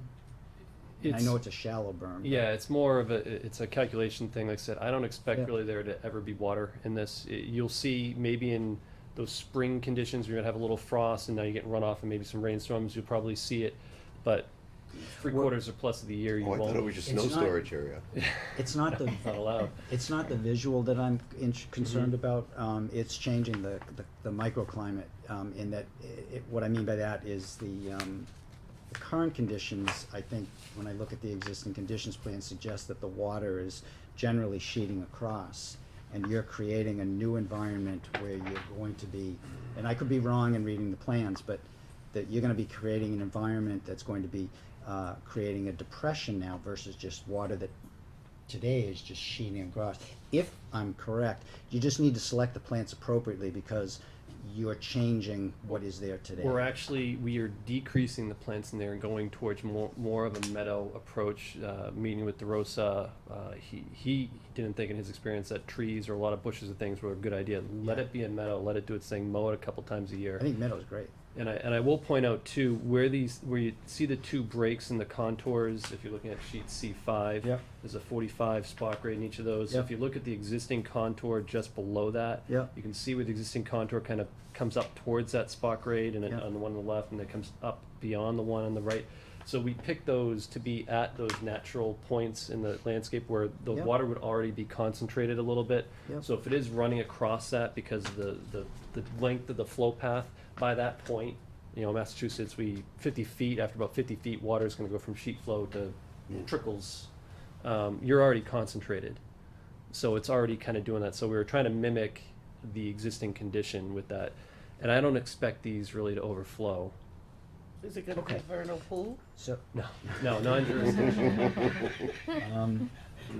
let's see, so, Why, do you have some eggs? Well, a berm and, And It then wouldn't water. impound, Water there. it's not gonna impound water, and I don't want that perception. There would be no impoundment of water in this. Vernal pools impound water for 3 to 6 months of the year typically, and then they dry up. Yeah. This is gonna be dry all the time. In fact, if there is water in it for more than 3 days, they gotta do some work and make sure it does drain freely, so. I'll be looking closely at the plant material that you select for that and their requirements for, it's a challenge. This idea of having really quick percolation and then at the same time having plant material that can be inundated with water for 2 days or whatever, and it's a challenge. Let me see, the wetland that you're creating at the entrance will take away or will pretty much open up that entrance there. I don't know if there's an opportunity to provide some screening for that house. That's just an observation. Do you know the one I mean? Yeah, there's a tree, if you look on the landscape, the color landscape plan. Yeah. We are proposing a tree right there for that purpose. Maybe we can add another one behind it. That's just a trunk. Unless it's an evergreen. Well, that's not a symbol for an evergreen. We'll clarify that. No, but good one. Native meadow restoration and invasive species management. I think I heard you say in your presentation there will be a report that will be put together for that, how to take care of it when. Will there be a baseline plan done so that you'll have something to compare to over time? That here's where you started, here's where you are in 5 years, plan good. Yeah, I mean, we've already taken the photos for the baseline. That's all already incorporated into the report that we're developing. And part of that initial site evaluation was looking at the frontage of the property too, and that shooting BB guns at a tank. The bittersweet is really the big one. Let's get that out of there and focus on the areas where we think we can get in and have an impact, a positive one, in fact. Okay. So yes, I would expect the plan is going to have there's going to be a period of time. Usually we're doing these early in the project. So whatever is planted has enough time during construction to establish, and you're starting to get into that growing season count, 1 season, 2 seasons, okay, we're good. And the commission will be reviewing all that, and we'll be in a lot more detail with them. Is the intent to eradicate it? Or is the intent attempt, just to? the goal is to get it under control and to keep it just under to keep it control. under control. So you'll have that annual mowing, annual or semi-annual mowing, whatever they decide is best. Okay. And I think the commission will have some input on that, Yeah, and sure. and Steve as well. He's really good, so. Yep. All right. So you changed the parking lot for the trail, so skip that one. Why is the access point to the trail system in the open space so wide? It's wide enough for a vehicle, and then it comes around and you have an access point into for maintenance into the back of your meadow. Do you see cars or trucks or something, vehicles, using that access way? Yes, and you can see exactly how we designed it, and we have a little pull off there where we're proposing maybe a bench or a little sitting area. Yeah. That is to get a vehicle over to this area. to maintain it if they need to. How will you, well, you're gonna need to come up with a plan for how you will be able to, if you're going to allow that, how you're gonna keep ATVs and other people from Yeah. taking off and going elsewhere. Mhm. Um,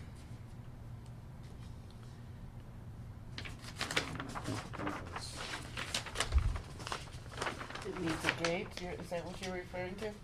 It's up to them. We can, Condo bollards, condo docks and a condo. Yep. I don't know if anybody's lived in one before, but So you don't have a detention system anymore, outlet? the tanks we're eliminating. It is on the plans you have in your set. We have on the plans we submitted on Wednesday, which will be up for discussion at the next meeting, eliminated that. Again, trying to simplify things, we thought that was a simple approach. Great. And with, So there's no wall there and there's no no. wall. Great. That's it for me. Do you wanna ask about where the snow storage is, Rob? You may. I'm all set. I'm all set. I'm just trying to not get it to come back to me, but snow storage, and, you know, I made a joke about it with the metal and everything, but, Mhm. where, I didn't notice it, I'm sorry. You'll need to come up with a plan for that. Yeah, we'll try. It's a driveway, a common driveway for all these dwellings, but it's, you know, it's like a road, so you're gonna have the casting on the side. They're gonna do the regular plowing, pushing off the sides. Driveways, they're gonna plow them the same way. They're gonna pull the snow, push it off to the side of the driveway. This will function just like a subdivision road, as far as plowing is concerned. As far as having storage areas, the turnaround, which, you know, we'll probably be looking at between now and the next meeting, based on some of the comments. I can allocate some areas on that, so any snow melt goes into the swales. But you're really looking at shoulders of the road. You know, it's gonna be plowed just like a road. I just want to say before I forget, I've been doing this for 38 years, and I've got to tell you, this is probably going to be, this will be the nicest development in Georgetown if it's approved. I'm telling you that right now. It's a great project, That's if it's approved, but I just wanted to let you know that. It's gonna be a neighborhood. It's going to be a real neighborhood. If there's any way to vary the distance of the houses off of the drive, right now they all seem to be roughly the same length, and I know why. But even sometimes just 10 feet, middle one versus the others, it's a detail. You know, it's a real Yeah. fine-tuned detail. Don't have to, you know, if you can, great. If not, so be it. The other thing is an angle. I think, so we've talked to the public. Is there anything that you wanted to ask right now in specific before we bring this? We've been doing this for about an hour and a half now. Yeah. I don't think so. Scott, do you need any more direction than what you've gotten? No. I feel like I wanna ask a question. I can't remember it. I'll remember when I walk out. Sure. That's always the way it happens. I guess what I would like to say, Access, do I wanna vet that a little more or no? See what you come up with. Nancy's asking about the emergency access out, and I think, I guess my thought would be, I'd wanna sit down with the fire department and talk to them about it. My question for this board is, if the fire department says they were okay eliminating a turnaround if we have a loop out, if we can figure that out, and I don't know if we can. Right. I know the turnaround was part of the special, you know, the special permit, the OSRD. Are you hung up on that? Do you love it? Or would having the emergency access out get you over that hurdle? There was actually a provision in the OSRD special permit that said that if we made a modification to those turnout areas, it would not be considered a substantial change in the OSRD plan, That helps. because there was a question as to what the fire department was going to want. it's true. So I think we're okay in that regard. So I think if you have a conversation with the fire department and see what they think I think, about it. I think you need to, I would recommend that you need to, how do I wanna say this? Be leading the discussion.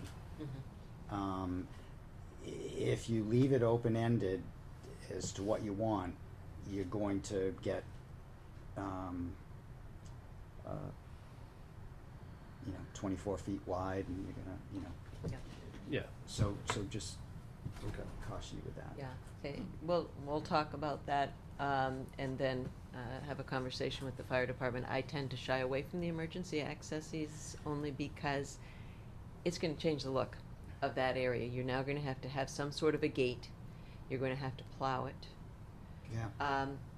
It changes things. If the fire department is comfortable with what we're showing and what we showed on the concept plan, we'll let you know that, and hopefully that will be acceptable. Because we hadn't talked about this kind of an emergency access before. I think that's I would agree with your observation, what you just said, I would agree with that. Actually, Nancy, I think I did mention it during the special permit. I suspect you probably did.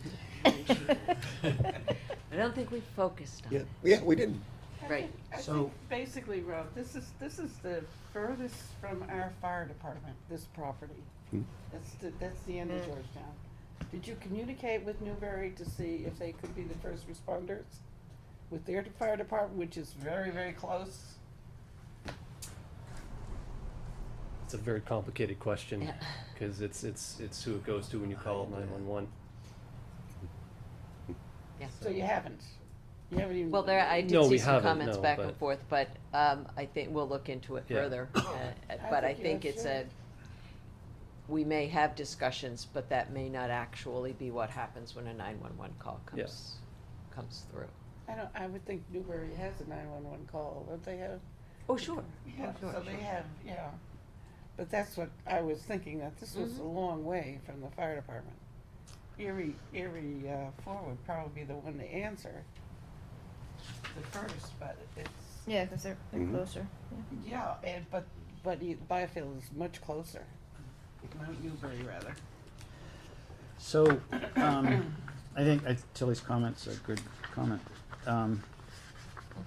So, John, you had a continued hearing date somewhere, Wednesday, October 10th?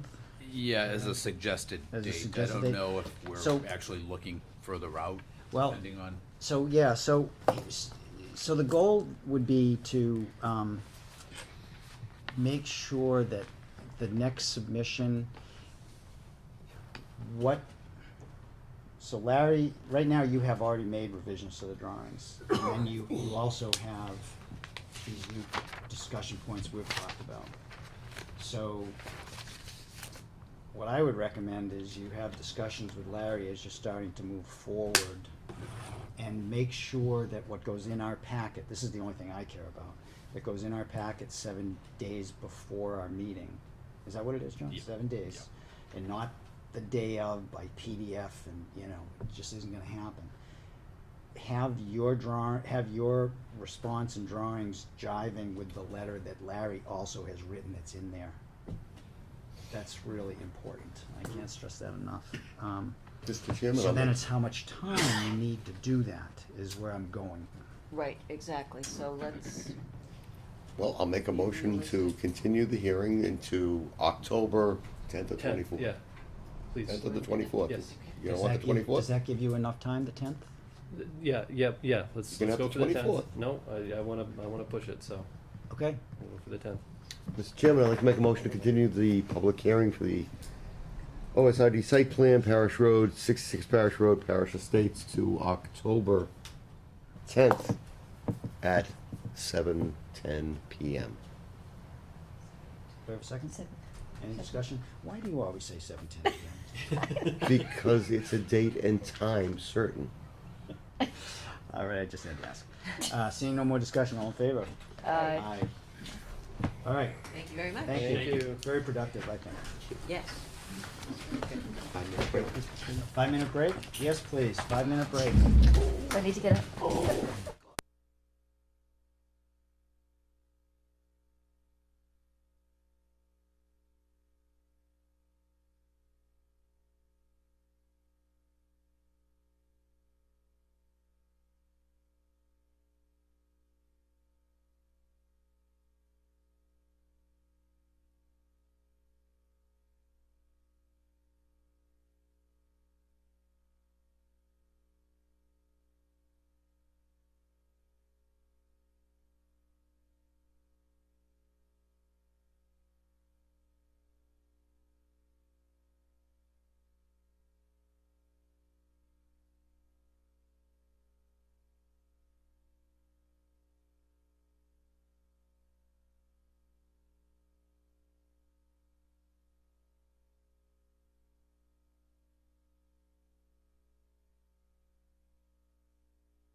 We are back on, and with that, we have for the next agenda item, a A&R plan, approval not required, Hampshire Lane, proposed 3-lot A&R plan, and we're first gonna start with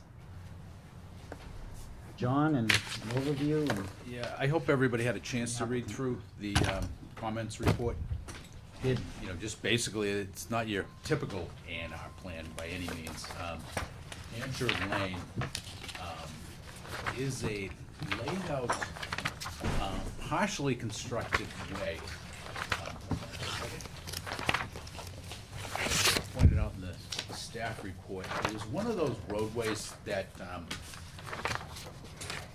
and Jay is going to discuss this in detail relative to the actual survey of this layout, but it's one of those roadways that services as access for 4 houses, and then it terminates beyond those houses. And this is the termination gate that may or may not be within the layout, and Jay can comment on that later. But this is the gate leading into the power line property. Now, on our property assessing maps, it shows that the power line company actually owns within this right-of-way, and I believe Jay is going to mention a contention to that effect, that Hampshire Lane does exist as a laid-out way, constructed or otherwise. It's more of a trail type of thing. where on the plan would that be? The gate? Yeah. The Roughly. gate is actually by your right elbow. Down here? It's off the edge of the plan. It's off the plan, right? Okay. Um, I just wanted to get a sense of There is a reference. recorded site plan for land that Conservation just got donated to them by the same surveyor, shows the gate area. If you want to take a look at that. Now, the gate, No, that was okay. I mean, just the fact it was off the drawing, I just wanted to So make that sure. gate is the power lines gate? They own that gate? Georgetown Highway says it's not theirs, the fire department says it's not theirs. I would imagine. I it's power assume line. it's Power company. Now, this is lot 17, this, if you look at this photo up here, this is lot 17, and this trail right here, or cart path, excavated, it's relatively newly excavated, that's not going back that many years, the Yeah, it looks excavation there. pretty But clear there. that is your frontage, you know, that's what you consider the frontage for lot 17, and that would be Hampshire Lane. Lot 17? Yeah. This whole thing's lot 17. Oh. Oh, I get you. Now, here's another, you know, these photos came in handy, I walked through the site. Now, this is coming out of that trail area. Let me give you the better view here. I think my map is the way to go, John. No, Because it you- is, yeah. and we can get there. Now, this is to the left here in this photo. This is lot 17 area, and this is the actual Hampshire Lane that, you know, may have existed as a cart path, a used cart path many, many years ago. In any event, that leads out to this particular area that I mentioned in the comments report. This is an already excavated area, and this area is part of Hampshire Lane. And I don't know when that property was excavated to the point that shows here, and the silt fence being around the perimeter of that property. And Jay can go into, you know, more of a description tonight about what's going on here. But these are all the commercial properties off of 97 in Groveland, correct? Yeah, they're off of Yeah, so- industrial park called Federal Way. Yeah, so this, see this silt fence right here, running in this way? That's roughly the border between the two towns. So Groveland, Georgetown, Oh, Groveland, wow. Georgetown, yeah. So that's what I found when I went out there and actually took photographs of all this stuff. And then the A&R plan itself, let's see, this should be it. Open, this is the plan that you have before you tonight. There it is. And, So John, those photographs, the gate is down here somewhere. yes, yeah. And the photograph of the silt fence is what, up here? Yeah. A little further to the right. You know what, it's, Nope. it's Right, really right, right right. here, Rob, sorry, all sorry. that area there. That's the upland I should have given you the laser. outside of the protected wetland buffers.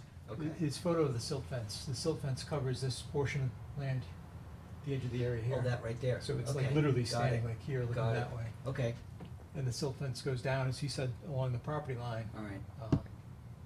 And there's a white building in the distance here, Yeah. and Hampshire Lane hooks past that building. Got it. Got it. I'm gonna go out this way. Those photographs were very helpful, thank you. Yeah, it was a nice walk. Odd, Looks but- like it did. Yeah, so that fence, Rob, right here, you see the arrow right here? Yeah. The actual fence is down here, Yeah. because this is part of the power line easement. So when you're looking at the plan. The gate, right? Yeah. The gate. Yeah, so the borders of this plan that you're looking at in lot 17 exists. See where the arrow is there? Goes all the way down to here, down to this corner, and then it goes back up all the way to here, and then follows am I correct in this? Following the southerly border of the right of way, Where was the first point you pointed to? right here. That's actually the corner of land that Georgetown Conservation just got. Mhm. So if you move Oh, down. left, you left further, there's a little drill hole that's found in that corner. Yeah, right That's there. the corner of lot Ah, okay. 17. All right, so lot 17, the northern border of it is the south border of Hampshire Lane, Yes. correct? Yes. Okay, and then it's all this stuff here. It's mostly comprised of wetland, bordering wetland, and you have, as depicted on the plan, upland here outside of those buffers, right in here, and that's pretty much replicated with that excavated, call it a building site with the silt fence around it. And that's, And that's in the RB? Is this RC? RC? so that's what we're looking at right there. The whole thing was lot 17? Yeah, Everything, yeah. right, So what they're trying to do, again, as depicted in the comments report and all the attachments there too, they want to convey proposed lots 1 and 2 to Mass Fisheries and Wildlife. And the owner wants to retain lot 3 for future building purposes, and as the notes depict on the plan, that would require, municipal approvals For structure. for structures or whatever they plan I to would do. Structure, that's I what the would- note says. I would point out that one of the documents. Whatever So, they wanted what to I'd like to do It's a is, structure. If you're through, I'm through. okay, have at it. Sure. Present whatever You want. mentioned retain for future structure. Could we go back to the plan? Sure.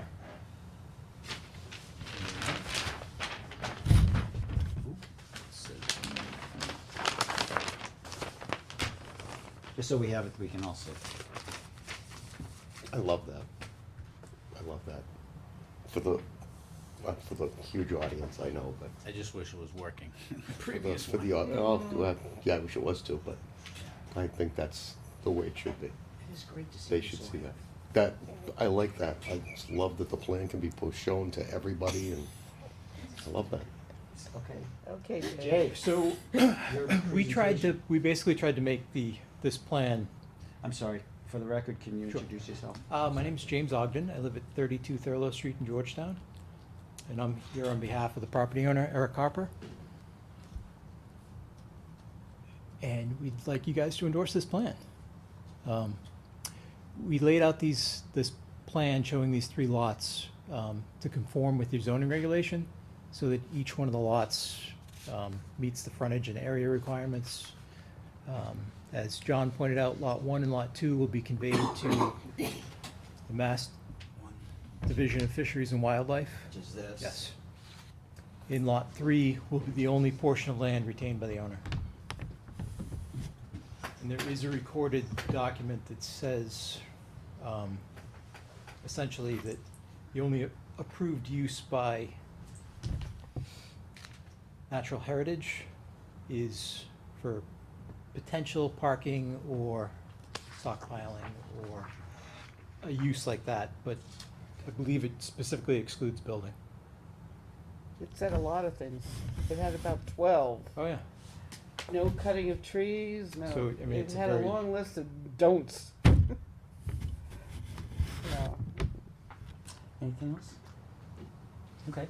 I'm just asking that, I know there's a lot of questions about Hampshire Lane, but we're looking to use the A&R process to divide the land in a reasonable way to donate it to Mass Fish and Wildlife.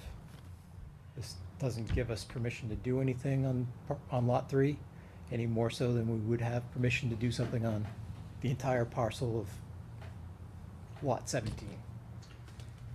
So just for everyone, just to be reminded, so there, you know, the A&R, there are those three criteria, that the lots on a plan, must front on one of three types of ways, which are specified in chapter 41. The other criteria is that lots shown on a plan must meet the minimum frontage requirements. And that the third item is that the planning board's determination that vital access to such lots otherwise exist. So do you wanna go, or do you want me to go, Harry? Number 3 there, Yeah, it's a bell ringer, and from my perspective personally, as a planning board member, I'm very sorry. I would withhold my endorsement.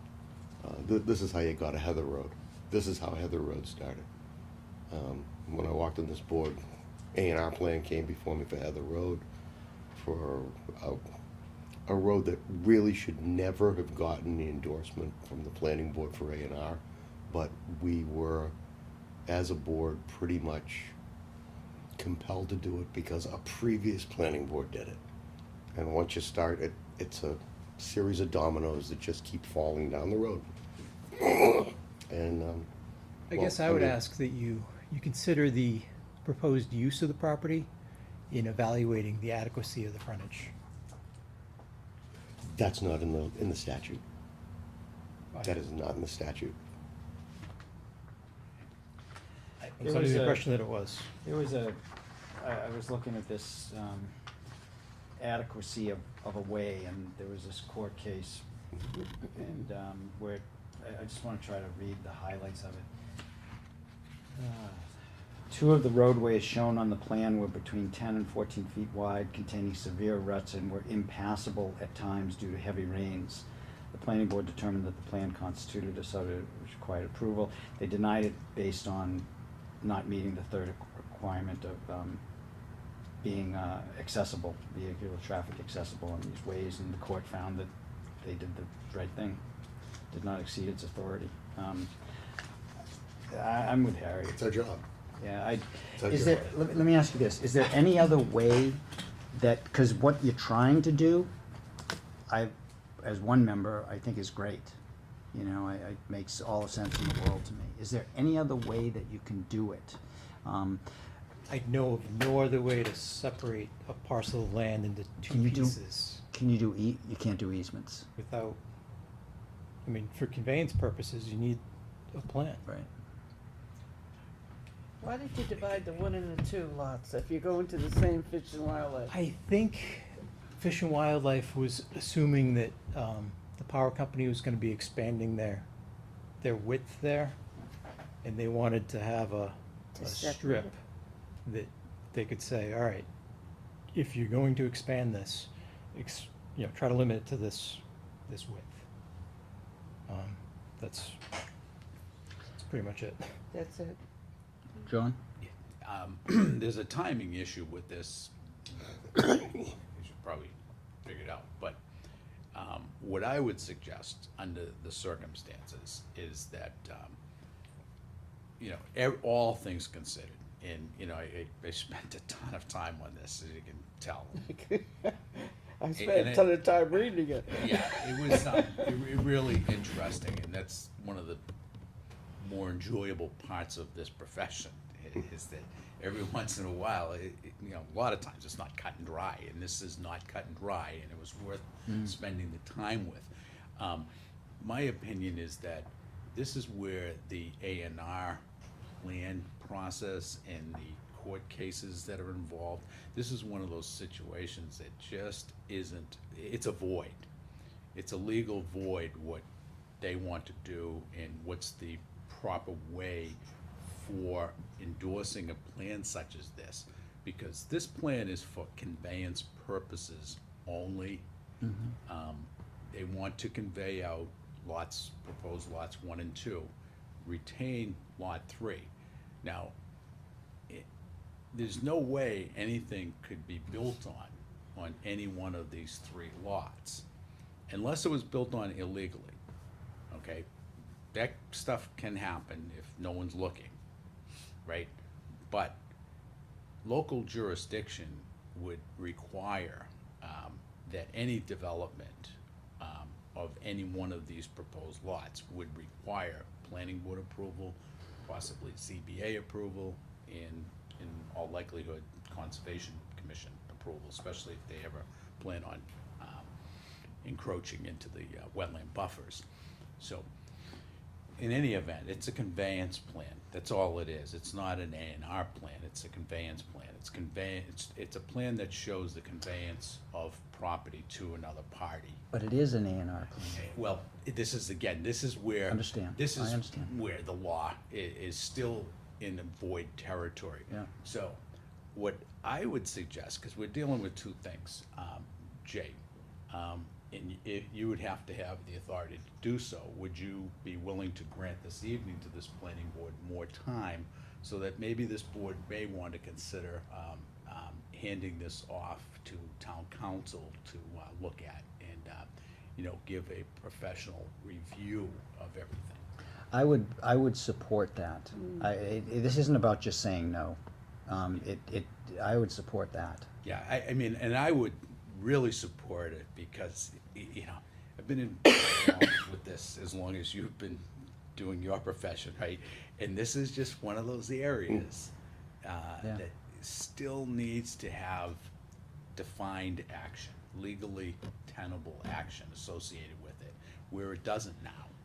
It's a different animal than the A&R, and I really would believe, hopeful that Mass General Law will move in the direction of taking care of situations like this in a defined manner. What do you think, Jay? I think it's, I think it makes some sense. I do think that the history of court cases and law for A&R plans has evolved, based on people going in a particular direction. Yeah. I think this plan is more founded in the roots of the original A&R process, and this direction wasn't foreseen at that time. Yeah. Like, nobody's gonna cut up land to donate it, and nobody really necessarily foresaw the need for a plan to convey property like this. Yeah. Like it was mentioned with the open space for the Parish Road project. How are you gonna separate that open space parcel? You're gonna do it with an A&R plan.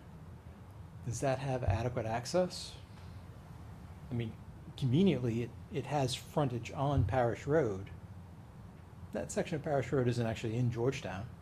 But there are other OSRD projects where you could have an open space parcel that needs to be separated through an A&R plan. It doesn't have frontage anywhere. But it has access adequate for the need, for the proposed It isn't done on use. an A&R plan, it's done on a special permit plan. So I mean, I just, what John was saying, if I'm forced to vote tonight, I have to go with the way Harry was talking, because I just don't feel comfortable otherwise, but I would be very open to, and the other is, to Tilly's question, why couldn't you just do 2 lots versus 3? That has to do with the power company. Would it make a particular difference, or? Again, a lot of this No, it's a boils good back question. to the agreement that was struck between the applicants, the person the applicant's representing, as part of the encroachment. It was a long It process. wouldn't. There was an Deal with- encroachment there, and, That's a good question. you know, that's what's that? just the That's a good agreement point. that It was wouldn't made. make any difference. Yeah. But It doesn't change it. This is as a result of an enforcement from the state, correct? Yep. This plan of dividing the lots is due to the fact that there's a violation with the state. We And- don't know that. Well, why would there be an agreement? We don't know that. It's It natural was an- heritage. You'll Can't you'll know notice that. on the plan, the upper left-hand corner, there's an existing turtle habitat restriction area. Right. That was set up so that a building could be built on one of those parcels, and this is gonna be an amendment to that. So you were planning on Agreement. building on lot 3? No. No? I- What were you, I don't think there's any way to build in lot 3, but, I mean, there was debris and other stuff on the site that needed to get Touched. cleaned up. So there needed to be some permission to get some activity in there. And this was the evolution of that process. well, as I understand it right now, reading the material that you submitted, Yep. the land was stripped in the back of this building. Like that, like so. That looks like to build something. And there's a parking lot there for the industrial equipment to park their cars there. I believe the way that document's written is that, Cause I got the word. future use of this parcel would be limited to potentially a parking lot area. And it's in Georgetown. And it's an industrial use in Georgetown. Did you ever go to the building inspector about that? We haven't done, nobody's doing anything on the site at this point. But you're using it for parking lot. There's a silt fence around it. Why did you strip it land like that? That's what I'm trying to get at. What was the, It was cleaned up and leveled for what purpose? for potentially, I assume, somebody may come back and seek permits to store something there. You don't know. There's no building they can fit No, I on the don't property. see one. Mr. Chairman, perhaps we should confine ourselves to what we have before us, the question before us, which is an A&R plan and the question of endorsement. And I'm just gonna throw this out now. Good point. I'll make a motion to withhold, that the planning board withhold endorsement, vote to withhold endorsement of this A&R plan. I'll second it. Motion has been made and seconded to withhold endorsement of the A&R plan. Any discussion? The discussion for me is just going back to the, question of having town council opine on that. So you guys wanna have town council weigh in on whether or not it's appropriate for the board to endorse this as an A&R plan? Basically. Or to suggest a different way of doing it. Yeah. And so what we need, technically, if you're willing to do it, and really appreciate if you would, the extension request form is executed through September 12th of 2018, which is unfortunately today. Would you be willing to grant this board an extension? I would suggest at least up until September 30th. That means we have another meeting, and we should be able to get something back. Be a little bit further informed on this. Can I ask why the town is incurring the expense of legal opinion to guide the applicant towards a process that works for the applicant? Well. Are we only paying for a s- private party's No. legal research here? No. No, that's not the intent. I know it's think- not the I intent, but think- that might end up being the result. I understand it's not the intent at all. That's, This was the avenue that was legally suggested to us, so. Yeah, but now the other thing is, us, we're the only ones that can make this decision, okay? And there's nobody else around, okay? We have to make this decision. So I look at it, all right, what harm, and I pretty much get to this in my report. What harm is it that this board would find by endorsing this plan? Or not even taking any action on it, and it becomes a constructive endorsement? You know, That's my reason for making the yeah, motion. but what so does that it, what doesn't- does it do? What does it do? They're not gonna be able to get a building permit for a house, they can't. None of what's shown on the plan, and the notes specify that, there's no compliance with endorsement of this plan relative to any zoning ordinances. And they have to pass muster with all zoning ordinances that apply relative to building purposes. For a structure. And anything, now, I- granted, they did this excavation work that they should have sought planning board approval for, okay? No question about that. And that's pretty daring for a property owner to excavate that much soil out there, without letting the town know about it. Or if somebody did know about it and just nodded or whatever, I don't know, because I haven't gotten a straight answer to that question, and I posed that to Jay, you know, as we were approaching this meeting. So somebody who's out there playing around with the bulldozer, excavator, blah, blah, blah, put a silt fence up, they're working with Mass Fisheries, but I don't know if they've worked with anybody locally and how they got permission to do that, because the only permission of authority they could do stuff like that is through this planning board. And that's by zoning, the excavation. Well, of evidently the soils. state Am I didn't correct? allow it either, so. you 9:05, can I call the question, Mr. Chairman? Well, know, we- What permit from this board would be required to do that? That's a, I would suspect excavation of soils, however, I do An know earth of removal that permit? forest harvesting, that's what the activity was. That's a state permit. And the Right. disturbed area falls below the threshold for filing a permit with the state. I'm trying to find that, the state paper. well, Nobody gets to play around with their property like that in today's day and age. so, Evidently, the state is the one who found that this area was cut. I don't think the town did. Is that correct? so we are, Yeah. I only we are found it getting, 'cause I went we for are a getting walk a one little day. off, we are getting a little off. Yeah, yeah. I mean, it's related, but it's not. Well, I just, Discussion with the the only, A&R yeah, committee. it's related. It just seems that to go through all this trouble when you're not gonna get a permit anyway, doesn't make any sense to me. Yeah, no, the only sense it makes is that he's gonna be able to convey out lots 1 and 2. To give to the state So I, Yeah. and the town, the space. The I don't people see- of Massachusetts will get to use the property. Yeah. so I guess, Harry, just going back to your question of, you know, hiring legal counsel, the way I was looking at it, it wasn't hiring legal counsel or getting their opinion, working for the applicant. It was basically saying, I'm not 100% sure in my opinion. If I'm forced to vote tonight, I'm gonna vote no. But I'm not 100% sure, and so, Of the adequacy of the road? correct, correct.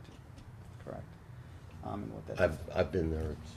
It's In not, my it's not a opinion, road, It's Right? not, it's not. doesn't and you're re- not making it a road. Irrelevant, I don't wanna make it a road to give land to the state. it's irrelevant. That seems counterproductive. So, I, Condition it's in now, that was a Georgetown decision, 2003. so anyways, that's what, Satori. that's where I was coming from with that. Yeah, and I get it, and I see it. You're pretty from- clear on your position. Yeah, I cannot, in good conscience, put my signature on an A&R, which, So, for all intents and purposes, says that that road is adequate so in and has terms vital of, access. so in terms of what I heard the applicant say, they would be willing to grant an extension, and it's up to the board, if the board wants to get town council's opinion on this. And it's not, you know, so I would say, you know, who would like to see town council render their opinion on this, and if, and do it that way. So I'm open to that. And no one else with me, then goes that way. That's- I'm which open, is fine. there, since it's town council, is there any cost for the town? Yes. Of course. Yeah, they Even though send it a is bill, town- it's a bill But that's it's going incurred by outside. town, and it stays and we pay it, Georgetown pays it, Gotcha. which is Harry's part of his question. Can I make a comment? Yeah. The town council has issued a previous opinion to the building inspector before the current one, in a letter that basically explains that the building department needs to issue a permit on a lot that has frontage on a way, public or private way, that's shown on the town map. And one of the issues we have with this area is that your town map shows Hampshire Lane as a public way to the end of map 7A lot 34, which shows it as a public way all the way down to here. But it has to be on the ground. It has to be, Not, if you read not that, according to that decision that I read.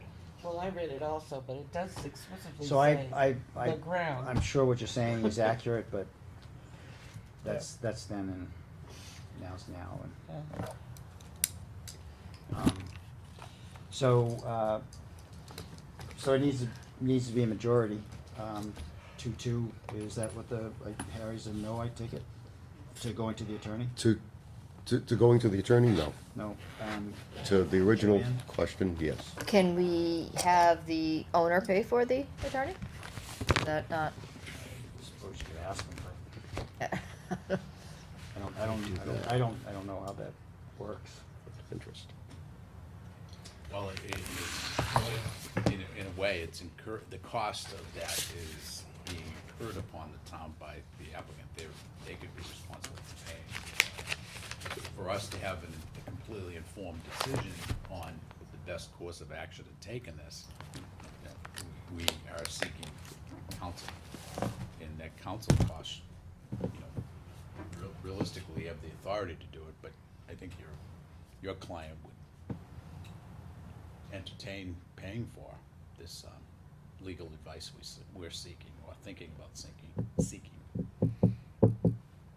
Do you wanna, if the, well, You wanna consult with the owner, Jay? Certainly. yeah, for sure. So if the extension though, you need to do the extension tonight. And then if you say, the owner says, yeah, they'll pay for it, then then Tilly, does that mean you'd be then a yes vote? And if not, no vote? I'm still confused with it, honestly. If we had turned it down, how long does he have to, can he come back? Tomorrow. Tomorrow with a new plan? Oh, well then, let's turn this one down then, and let him come back, let him find out from his client, which direction they wanna go in. I think we did have a motion in a second, Mr. Chairman. So what that says to me is that it's a split 50-50, or I'm not even sure you were voting yes to go to the town council, so it's 3 no's and Well, 1 I'm yes. confused at what Tilly's proposal was. Tilly's saying, just say, she's voting no. Say no, but they'll come back tomorrow with.